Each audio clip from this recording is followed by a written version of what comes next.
Hello everyone. I hope you all are safe at your homes and you are doing good with your preparations for the exam. I would like to quote something in this context many people use. There could be a commas in your life, but there should not be any full stop. This corona is just like a comma for our lives, and it should not become a full stop. So with this motivation, I am going to give you something which you know already. So there is something two eggs and some arrows connecting both. What do you call this figure as? Yes, it is a arrow representation or arrow diagram.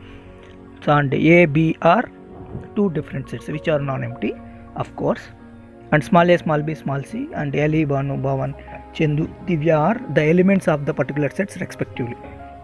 Now, if by looking at these two sets and the arrows, can you make out any relation? I think you can definitely make out some relation which is easy. You have already studied in your 11th class. So can you try?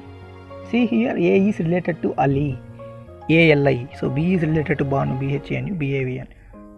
So by looking at this, you can find that relation, of course.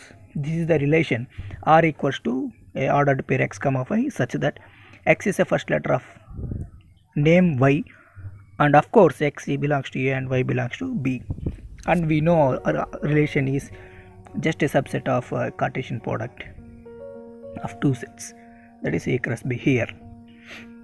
Now at this context, I would like to recall these terms: relation, domain, codomain, image, pre-image, range. First we will make out relation, then codomain and domain, followed by relation, and the range, and image and pre-image we will recall when we get into the function, a definition of a function, when we are recalling the definition of function. Let us see relation. Can you recall the definition of relation? It is so easy, yes, isn't it? Yeah. R from A to B is a subset of a Cartesian product A cross B. I mean, when I say cross, it means the Cartesian product. Okay. The subset is derived by describing a relation between this first element and the second element of the ordered pair A cross B. So with this I can just extend this. The first set A is called domain, B is called codomain, or else we know the elements in the Cartesian product are ordered pairs. So in that ordered pair, all the first elements are from domain, all the second elements are from codomain, and we have used Cartesian product. So let us see. I shouldn't say let us see. Let us recall what is Cartesian product we have studied. So let us take A 1 2 3 4 5 as a one set, and B A B C D E F as a one set.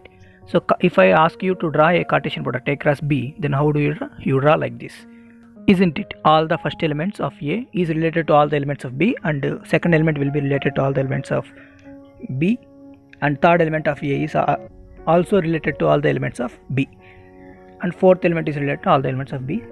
Similarly, I don't need to tell what are elements. So the things in the set, we are calling it as elements. We represent it by small thing. So that we have studied in the set theory. That's not a problem at all. So all the elements in A will be related in relation with all the elements in B. That is how we define a Cartesian product. So how do we write? Yes, as you have just recalled correctly, you can write like this: A cross B equals to the set in a ordered pairs. So this is how we represent a Cartesian product, and relation is a subset of this Cartesian product. So we have got a definition of relation and a definition of Cartesian product, and how to write a Cartesian product, and what is domain, what is codomain. We have got a clear idea on it. So we have just recalled, in fact. And range is the elements which are mapped to the elements of B, which are mapped to the elements of A. We call them as range. Definitely in the above example, the range is Ali, Banu, Bhavan and Chandu. So range will be a subset of codomain. So just to recall, I have just told. And there is one more thing to recall, if I am correct. If n of A equals to 3 and n of B equals to 4, n of A means number of elements in A, number of elements in B is 4, then we know number of elements in A cross B, that is A Cartesian product with B, is 3 into 4, that is 12. Now number of possible relations, what can you talk about number of possible relations? It is nothing but 2 power number of elements of A cross number of elements of b, that is 2 power 12 in this example. And in general, if we want to tell, in general n of a equals to p and n of b equals to q, then number of elements in a cross b is pq. So number of possible relations is 2 power pq. And if you see, we have seen all these things, and what you can tell about this small f, this is nothing but function. F is a subset of R, we have seen it. F is a particular relation. So there are plenty of relations in a cross b, but f is a particular relation. Function is what we obtain after inducing some condition on the relation. Let us just recall the definition of functions as well. A function, so if we define like that, we have defined like that, if you remember, if relation f from a set A to a set B is said to be a function if every element of set A has one and only one image in set B. So f is a, in other words, if I say f is a relation from non-empty set A to non-empty set B, such that no two distinct elements of or the ordered pair in F have the same first element. One of my teachers says it is just like an input and an output. So single input cannot give two outputs, but two inputs can give single output. I can explain on it in other videos. So let us see some example afterwards. Now just to continue and sticking to my words, I'll just explain, we will just recall what are images and pre-images. If f is a function from A to B, ordered pair A comma B belongs to f, then small a is called pre-image and capital B is called image. Here is the example which I have promised that I will give. So a set A has names Raju, Bhima, Rama, Sita, and set B has streams physics, chemistry, biology and mathematics. You can see the arrow representation. Actually it is going from A to B. Raju physics, Rama chemistry, Bhima in biology and mathematics, Sita is in mathematics as well. Here we can see Bhima is in two streams. Can you be in two streams at a time? No. So it is not possible, because it is just like you are in 12th class and you are in 11th class. Can you be in two classes at a time? No, it's not possible. So here one input is giving two outputs. So Bhima is giving two outputs, biology and mathematics. So it is not a function. It is good example of not a function. And now if we see here in this example, I have just modified something. Can you observe what I have modified? Yes, I have given Rama and Bhima to biology. That is the only modification which I made. Here what I am saying is Rama and Bhima both are in single stream. It is possible. And you and your friend are in 12th class. That is possible. But you being in 11th and 12th, it's not possible. You cannot be a friend of, you can be a friend of 11th boy and 12th boy, but you cannot be present at the same time with both of them. So it is possible, Rama and Bhima being in the same stream. So here two inputs are giving a single output, which is good enough. It is possible. So it is a good example of a function. So don't confuse with this. Just remember that two inputs can give one output, but one input cannot give two outputs. So these are the things. This is an example of a function. With this example and non-example of function, we are at a good position in recalling. So I would like to give you some examples to identify whether it is a function or not. It's just a simple task which you can do it in few seconds. So here are the examples which I wanted to give. The first example, three examples I am going to write here. So first, it's so easy, you don't need to take much time. So first example is which I have given earlier. So one input is giving two outputs, which is not a example for function. Yes, it is not a function. So second one is two inputs giving one output, it is a function. And third one obviously is not a function, because the one element in domain is not at all mapping to any element in the codomain. So there is one more way to find whether given thing is a function or not. It is line test. There are two types of line test: vertical line test and horizontal line test.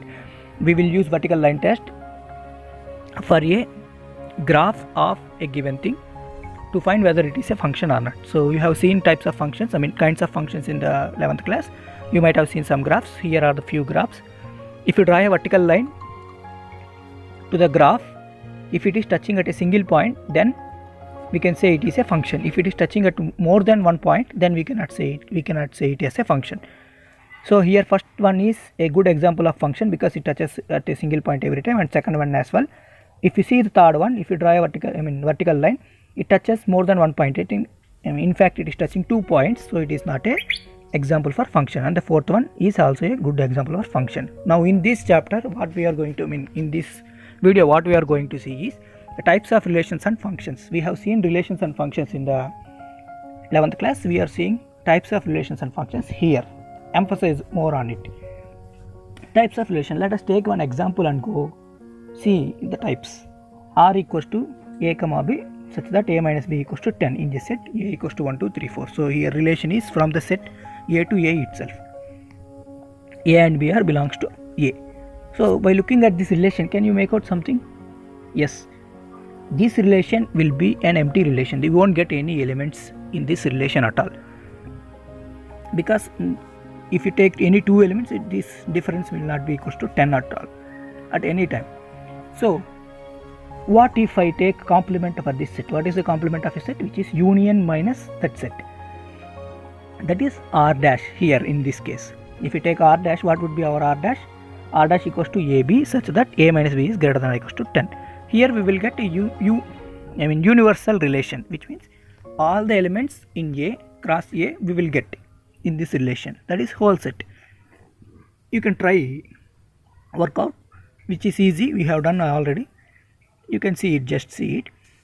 And if I say these two relations, which are empty relation and universal relations, are trivial relations. I mean, these two are trivial, means it will be there for every set, for everything. And these are the two extreme examples. One is at the left hand and one is at the right hand. So this we are calling it as a trivial relation. Apart from these two, there is one more relation which would be a bit interesting to see, and it will be useful in your further courses of mathematics also. That is equivalent relation. Before to that, we have what we have seen. We have just recalled everything what we have studied in the 11th. That is, what is relation, Cartesian product, domain, codomain, and we have seen range and image, pre-image we have seen, and types of relations we have seen, empty and universal. With these examples, I would like to quote the definition of empty relation. A relation R in a set A is called empty relation if no element of A is related to any element of A, that is R equals to pi, a subset of A cross B. And universal relation, you can try. A relation R is a set A in a set A is called universal relation if each element of A is related to every element of A, that is R equals to A cross A itself. So that is how we have defined by looking at the examples itself. So I have told there is one more relation. Are you not curious to know about that relation? What do you think that would be? It's a bit difficult to guess.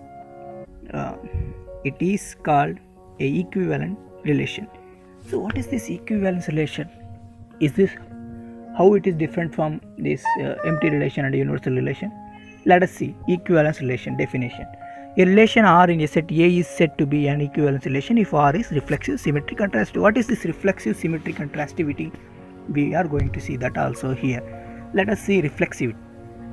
A relation R in a set A is called reflexive if two elements A comma A, that is ordered pair, belongs to R for every A belongs to A. So with this definition, you might feel a bit difficult to understand, but to take this example you will get to know what this reflexivity in fact. R in a set 1 2 3, R equals to 1 comma 1 2 comma 2 3 comma 3, I mean 1 comma 3 1 comma 2 2 comma 3. So this is a reflexive relation. An ordered pair, that is 1 comma 1 from this R, then 1 will be in A and 1 also will be in A. So like that, any ordered pair if you take, it satisfies the definition. You can just verify. And symmetry, a relation R in a set A is called symmetry if A1 A2 two elements of ordered pair belongs to R, then A2 comma A1 should also be belongs to R. So let us take an example. Integers x comma y, x minus y is an integer. And if you see transitivity, a relation R in a set A is called transitivity, transitive. If a1 comma a2 belongs to R and a2 comma a3 belongs to R, implies that a1 a3 belongs to R for all a1 a2 a3 belongs to A. So you can just see the example. If you can, you just work out, pause the video and work out and understand the examples. If not, I will explain at the last about these examples of reflexive, symmetry and transitivity. So R equals to y is divisible by x in a set A. So is there anything which is not transitive, reflexive and symmetric? Yes, here is one example for that. What do you call that as? We will see that. Relation R in the set A equals to defined as, so R equals to x comma y, 3x minus y equals to 0. It is not a reflexive. As you can see, there are few ordered pairs which doesn't belong to that relation, and it is not symmetry because there is some ordered pairs which is not belongs to 1 3 belongs to a relation, but 3 1 doesn't belong to that relation. And transitivity also, 1 comma 3, 3 comma 9 belongs to R, but 1 comma 9 doesn't belong to R. So these kind of relation we call it as not equivalent relation. In fact, the example which I have given for the symmetric is a good example for equivalent relation. So if you see that all reflexivity, transitivity and symmetry will satisfy for this particular example. So this, keeping this example as one good example for equivalent relation, we can end up with the equivalent relation. And I will explain about this reflexive, symmetric and transitivity now. And we will see, we have seen types of relations. Now we will see the types of functions in the next video, as it takes much time. So here we will go for with example. So see the example which I have given. So R in A equals to 1 comma 2 comma 3, R equals to 1 comma 1 2 comma 2 3 1 comma 3 and 1 comma 2 and 2 comma 3. If 1 comma 1 belongs to R, which means 1 belongs to A and 1 belongs to A. So 1 comma 2 belongs to R, 1 belongs to A and 1 2. I think it's quite easy to understand. If A ordered pair belongs to such relation, then those two elements must be in that particular set. There is a possibility that for a given set reflexivity may not hold also. That kind of things are also there. We will see all these things in the exercise problems. Now we will see the example for the symmetric. Okay. So in Z, they have given like that. I have given an example like that. In Z, R is x comma y, y minus x is an integer. In fact, our R is also Z, we know that. Because integer is subtracted from the integer, we will get you an integer definitely. So R will be 1 comma 1 0 comma 1 like that. There are many. So I am giving you infinite set. Okay. If at all, so what is the symmetry definition says? If A comma A2 belongs to R, then A2 comma A1 should also belongs to R. So I am taking one particular element from the R. So 0 comma 1 belongs to R, which means the difference between the two sets is also an integer. So now what we have to show, 1 comma 0 also belongs to R. So let us take 1 comma 0 and see the difference between 1 comma 0. 1 comma 0 means 1 minus 0, the difference between those two elements, which gives us 1, which is again an integer. So this also belongs to that set R. So here we will complete with symmetry and we are going for transitivity example. The example which I have given is R equals to x comma y and y is divisible by x. So in set A equals to 1 2 3 4 5 6. So what is transitivity definition? If A1 comma A2 belongs to R and A2 comma A3 belongs to R, then A1 comma A3 should also be belongs to R. So let us take down the set R first. So R we will get, so as I have shown, R we will get 4 comma 2 2 comma 1 and so on up to 6 comma 6. So just like just follow the definition. Let us take 2 comma 1 belongs to R and 4 comma 2 belongs to R, two ordered pairs. So let us take A1 as 4, A2 as 2 and A2 as 2 and A3 as 1. So now we have to show A1 comma A3 belongs to R, which is clear. 4 comma 1 is already there in our set R, so it is belongs to R, so it is transitivity. So if it follows all these reflexive, symmetry and transitive, then we are calling it as equivalent relation. We have seen types of relations which are empty, universal and equivalence. Equivalence involve transitivity, reflexive and symmetry. we will see types of functions in the next thing. So hope you have understood this. Thank you.